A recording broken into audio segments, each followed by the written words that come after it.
Hi everyone, my name is Heidi Powers and I will be doing my action research project on music and learning in the classroom.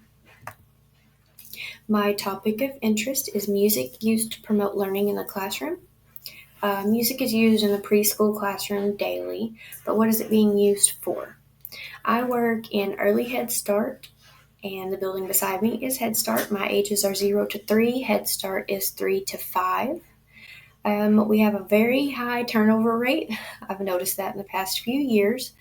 So we have a lot of new teachers coming in, a lot of inexperienced teachers coming in.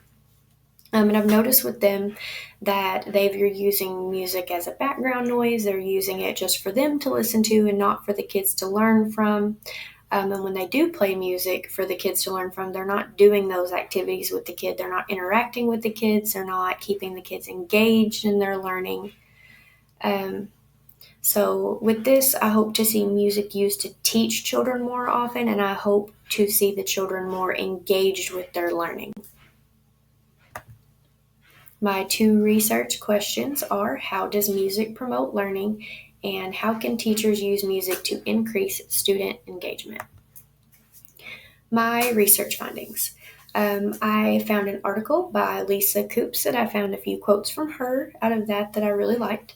The most common purpose for using music includes promoting language and literacy skills, motor skills, creativity, and emotional regulation.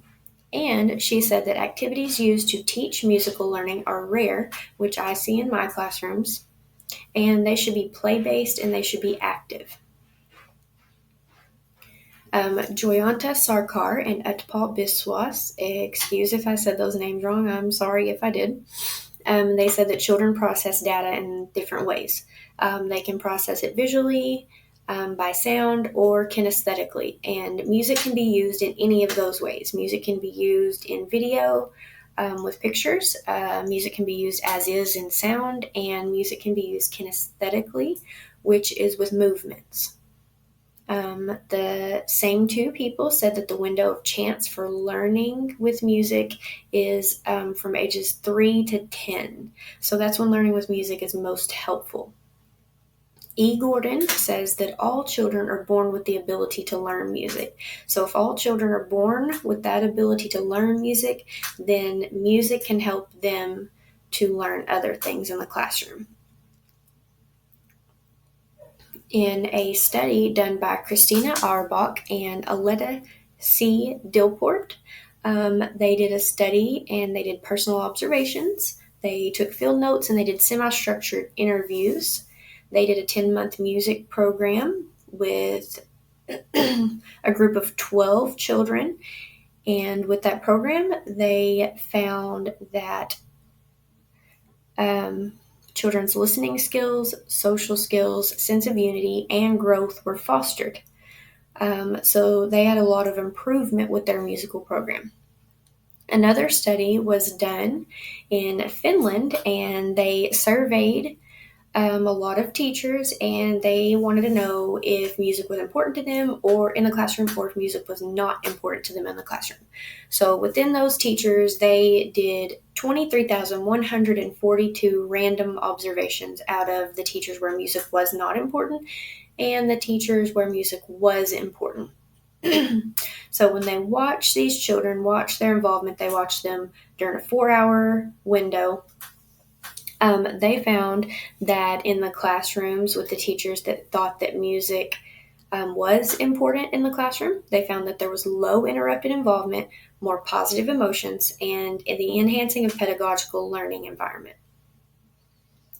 The last thing that I found in an article was that when music is used for learning, the experiences should be enjoyable and provide challenges for kids. My timeline will be a 5-week period during the spring, during when school is in session. We will do the pre-assessment in week 1. In weeks 2, 3, and 4 will be the interventions, and week 5 will be the post-assessment. For my pre-assessment, I will record everything that I do in the classroom, and I will go back and I will watch those and I will take field notes while doing these activities. I will use 2 different checklists. One of those checklists will be for body parts, and we will do a lesson on body parts, and that checklist will be marked off. For that checklist, there will be head, shoulders, knees, toes, eyes, ears, mouth, nose, arms, legs, hand, and feet. The other checklist will be actions. They will be walk, crawl, hop, gallop, tiptoe, and skip during an exercise lesson. So I'll check off during that pre-assessment on those checklists what children know and keep up with what they don't know. And I will also record how many children are involved while doing a basic exercise lesson and how many kept attention through that whole lesson. This will all be done without music. For my interventions, those will be done in weeks 2, 3, and 4. I will teach the children 4 songs: head, shoulders, knees, and toes, the exercise game number 4, Map Man, and Move and Freeze. 2 of these songs have to do with different body parts, and 2 of these songs have different actions throughout them. I will do these actions with the children to teach them how to do it and to teach them each body part. We will do these songs 2 times each week, and we will alternate days for which day we do the body part songs and which day we do the action songs. From this, I hope to see an increase in the items checked off the checklist for each child when music is added during the lesson. And I also hope to see an increased amount of children engaged in the learning activities. During my post-assessment, it will be in week 5. I will use the same 2 checklists. I will check off how many body parts each child knows from the same checklist as the pre-assessment, and I will check off how many actions each child knows from the same checklist as the pre-assessment. I will also observe and record how long each child is engaged in that activity, in the exercise activity. For my data analysis methods, I will use the video observations and field notes to compare how many body parts students know and their engagement with the music before and after.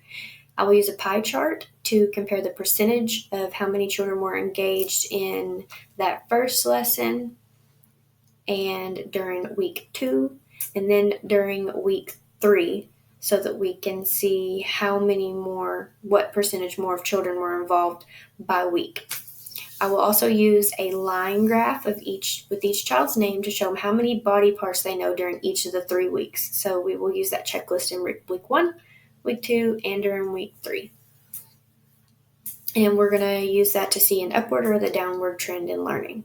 We'll do the same line graph type of graph for the actions, and we'll do it week 1, week 2, week 3. And by the end of week 3, we'll see that upward or downward trend. For my visual methods, I will be using the pie charts, I will be using a line graph, and I will put them all together to show information on how children have learned when we add music into their lessons. Thank you.